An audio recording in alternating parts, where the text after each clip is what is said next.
En la vida laboral existe la posibilidad de seguir trabajando si tú lo deseas y tu doctor lo considera oportuno, dependiendo del momento de la enfermedad, de sus efectos secundarios y del tipo de trabajo al que te dediques.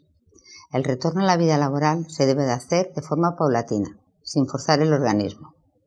En la vida familiar debemos diferenciar la relación con la pareja y la relación con los hijos.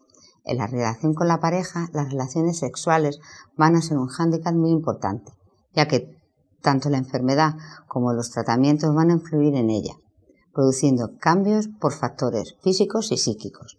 Puedes hacer que la enfermedad afecte lo menor posible a tu sexualidad y a tus relaciones íntimas, favoreciendo la comunicación con tu pareja. En cuanto a la relación con tus hijos, debes ofrecer una información sencilla pero veraz desde el principio, adaptada a su edad, y dejarles expresar sus sentimientos ante la noticia y ofrecerles tu apoyo. Aunque los mayores a partir de 8 años necesitan más información, todos deben tener una información mínima. En la vida social, durante el tratamiento, el ocio y el descanso deben ocupar tu tiempo libre, es decir, actividades que favorezcan la relación con otras personas y te permitan tener proyectos a corto y medio plazo.